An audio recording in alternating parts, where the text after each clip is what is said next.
반갑습니다. 오늘도 새벽 돌베개에 나오신 모든 성도님들을 주의 이름으로 환영합니다.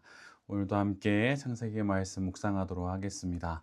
오늘 우리에게 주시는 하나님의 말씀은 창세기 31장 42절의 말씀입니다.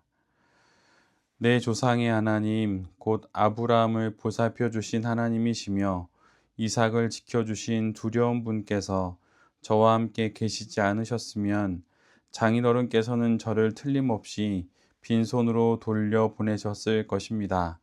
그러나 하나님은 제가 겪은 고난과 제가 한 수고를 몸소 살피시고 어젯밤에 장인어른을 꾸짖으셨습니다. 아멘. 오늘은 창세기 31장의 말씀을 갖고 하나님이 우리의 유업입니다. 하나님이 우리의 유업입니다. 라는 제목으로 함께 하나님 말씀을 나누도록 하겠습니다. 라반이 수색 끝에 드라빔을 찾지 못하게 됩니다. 그러자 야곱은 그동안 자신이 겪었던 라반의 부당한 대우를 강하게 항변하기 시작합니다. 이것을 통해서 자신의 결백을 주장하게 되는 것이지요. 라반은 어떻게든 핑계를 찾아서 야곱의 처자식과 재산을 모두 빼앗으려 했지만 그렇게 되지를 않았습니다. 그래서 이에 야곱은 라반을 책망하기 시작합니다. 야곱이 라반을 책망하는 내용은 크게 두 가지입니다. 첫째는 마치 도망친 노예를 뒤쫓듯이 그렇게 자신을 뒤쫓아 온 것을 질책합니다. 야곱은 자신이 이러한 추격을 받을 만큼의 허물과 죄를 짓지 않았다고 그렇게 이야기합니다. 두 번째는 자신을 도둑으로 몰아서 장막을 수색한 것을 책망합니다. 라헬이 지금 드라빔을 가졌다는 것을 야곱은 알지를 못합니다. 그래서 지금의 처사가 매우 불쾌하고 부당하다고 그렇게 말하는 것이죠. 야곱은 자신의 억울함과 모멸감을 이처럼 이야기합니다. 그러니까 성토하는 것이지요. 야곱은 라반이 행한 모든 일들을 지켜본 모든 사람들을 증인으로 세우면서 한번 라반의 이 행동들을 판단해 볼 것을 요구하면서 자신의 결백을 강력하게 증언합니다. 그런데 오늘 본문을 보면 야곱은 여기서 멈추지 않고 이 기회를 지난 20년 동안 자신이 받았던 부당함을 이야기하는 변론의 장으로 만듭니다. 야곱은 지난 세월 자신이 감내한 그 수고와 책임을 구체적으로 제시하면서 삼촌 라반이 얼마나 불합리하고 그릇된 행동을 했었는지를 전부 드러냅니다. 야곱은 정직함과 또 책임감으로 자신에게 맡겨진 일들을 수행했습니다.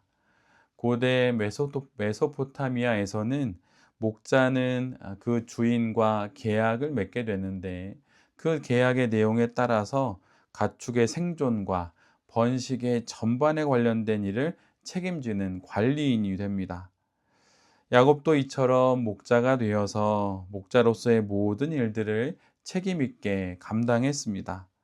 심지어 삼촌 라반의 부적절한 변상의 요구에도 야곱은 그대로 응했습니다.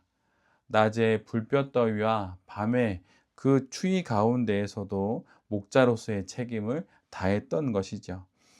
그 결과 어떻게 됩니까? 라반의 가축대는 아주 많이 늘어나게 되고 라반은 많은 재산을 거두게 됩니다.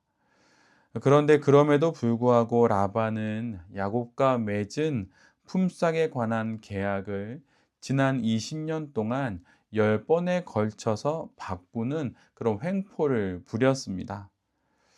만약 이런 라반에게 야곱이 이제 고향으로 돌아가겠습니다 라고 말을 했다면 라반은 분명 수단과 방법을 가리지 않고 야곱을 빈손으로 돌아가게 했을 것입니다. 그러나 하나님께서 떠나라 하시고 또한 야곱이 손해보지 않도록 하나님께서 돌봐주셨기에 지금의 상황에 이르게 된 것이지요. 그래서 야곱은 오늘 본문 42절에서 이렇게 말합니다. 그러나 하나님은 제가 겪은 고난과 제가 한 수고를 몸소 살피시고 어젯밤에 장인 어른을 꾸짖으셨습니다. 하나님의 개입하심과 하나님의 보호하심 또 하나님의 은혜로 인해서 지금의 상황에 이르게 되었음을 야곱은 이야기하고 있는 것입니다. 우리의 신앙 인생 역시 마찬가지입니다. 우리의 신앙 인생에서 가장 중요한 것은 무엇일까요? 그것은 바로 하나님의 개입하심을 우리가 아는 것입니다. 또한 그것을 믿는 것입니다. 오늘도 여전히 하나님께서 우리의 삶에 개입하고 계시고 우리를 돌보신다고 하는 것을 우리 모두가 아는 것이 가장 중요한 내용 중에 하나입니다. 우리는 결코 홀로 살아가지 않습니다. 하나님은 우리를 고아처럼 내버려 두지 않으시고 반드시 동행하시면서 우리를 지켜주시는 분입니다. 그 하나님께서 오늘도 우리의 삶에 찾아오셔서 우리를 살펴주시고 우리를 돌보십니다. 오늘도 하나님의 이 개입하심과 돌보심이 있다는 것을 잘 알고 이 하루도 힘내어 살아가는 우리 모두가 되어야 할 것입니다. 오늘 본문을 보면 이런 야곱의 말을 들은 라반은 그럼에도 불구하고 여전히 미련을 버리지 못합니다. 또 그러는 가운데 야곱의 그 자손들과 또 자신의 두 딸과 또 야곱이 가지고 갔던 그 가축들이 모두 다 원래 자신의 것이라고 그렇게 이야기를 합니다. 야곱의 모든 것을 빼앗고 싶은 그 욕심으로 추격해 왔다고 하는 것이죠.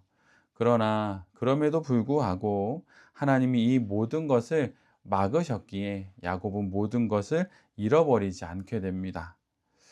그러나 라반도 야곱의 말과 또 하나님의 이 개입을 봄에도 불구하고 어떻게든 틈을 찾아서 야곱의 모든 것을 뺏으려고 합니다. 그러나 하나님이 막으시니까 그 모든 것이 되지 않는 것이죠. 더군다나 지난밤에 하나님을 직접 만나기까지 했으니 결국 라반은 자신이 가졌던 그 이전의 생각을 다 내려놓고 야곱과 함께 계약을 맺자고 언약을 맺자고 그렇게 이야기합니다. 라반은 야곱에게 언약 체결을 제안하게 되는 것이죠. 이것은 지금의 문제를 일단락 짓는 것이고 또한 이후로 야곱과의 관계에서의 그 불협화음을 미연에 방지하기 위한 그런 의도이기도 합니다. 그러나 근본적으로는 야곱을 돌보시는 그 하나님에 대한 두려움으로 인해서 이 계약을 맺게 되는 것이죠. 이에 야곱은 길라산에서 한 돌을 세워 기둥을 삼고 또한 다른 사람들이 가져온 돌들로 무더기를 쌓아서 언약의 증거로 삼게 됩니다. 고대 근동에서는 언약이나 조약을 맺을 때 돌무더기나 돌기둥을 세우는 그런 관습이 있었습니다. 이는 경계 표시도 되었고 또 약속의 증거의 역할도 했던 것입니다. 뿐만 아니라 이 돌들은 언약 당사자만이 아니라 하나님을 이 언약의 증인으로 세우는 의미도 담겨 있습니다. 그래서 이 언약과 조약을 진실되게 준수할 것을 사람들 앞과 하나님 앞에서 서로 약속하게 되는 것입니다. 이렇게 언약을 체결한 야곱과 라반은 함께 식사하는 것을 통하여서 언약 체결의 모든 과정을 마치게 됩니다. 사실 창세기의 말씀을 읽어보면 야곱의 할아버지인 아브라함과 또 아버지인 이삭 그리고 오늘 본문의 야곱에 이르기까지 이들의 인생에 있어서 조약을 맺는 것은 항상 있었던 일입니다. 갈등 관계에 있었던 이들이 이 믿음의 3대와 조약을 맺는 이유는 무엇일까요? 표면적으로는 드러난 문제를 해결하기 위함이지만 더 깊게는 그들을 돌보시는 하나님을 그들 모두가 보았기 때문입니다. 아브라함은 그랄 왕 아비멜렉과 평화 조약을 맺게 되지요. 이삭은 블레셋 왕 아비멜렉과 또한 평화의 조약을 맺게 됩니다. 대를 이어 반복되는 하나님의 개입과 또 적대자들과의 언약 체결을 통하여서 하나님께서 아브라함에게 주신 창세기 12장 3절의 이 약속을 역사 속에서 계속 성취하고 계심을 우리 모두에게 보여주고 있는 것입니다. 아브라함의 인생이든 또 이삭과 오늘 본문의 야곱의 인생이든 그들의 인생을 보면 그 인생의 초반에는 무엇인가 손해를 보는 것 같고 뭔가 좀 억울한 인생을 사는 것처럼 보이고 또는 도망치고 유약한 인생처럼 보입니다. 그러나 결국은 마침내는 하나님께서 마치 일시불로 모든 것을 갚아주시듯 그렇게 그들 모두에게 복을 주십니다. 이는 출애굽할 때 이스라엘 백성들이 그간의 수고를 일시불로 챙겨서 나오게 되는 것과 그 내용이 비슷한 것이지요. 이처럼 하나님 앞에서 사는 성도들의 인생은 손해보지 않습니다. 짧게 보면 손해처럼 보이지만 길게 보면 반드시 이익입니다. 하나님이 갚아주시기 때문이지요. 이는 물질적인 또는 정서적인 보이는 또는 보이지 않는 다양한 것으로 하나님께서 갚아주신다는 것입니다. 그런데 성도가 얻는 가장 큰 유익, 하나님이 우리에게 갚아주시는 가장 큰 것은 무엇일까요? 그것은 바로 하나님이 우리 모두의 유업이 된다는 것입니다. 때로는 믿음을 갖고 이 땅의 삶을 살아갈 때 왜 나는 이렇게 가난한지, 나는 이렇게 병약한지, 나는 이렇게 사는 게 왜 이렇게 팍팍한지 이런 생각이 들 때가 있습니다. 또 그럴 때 오늘 우리가 나눈 하나님의 말씀처럼 손해보지 않는다. 하나님이 다 갚아주신다. 이런 말씀을 듣게 되면 나는 언제 하나님이 갚아주시지? 이런 생각을 하게 됩니다.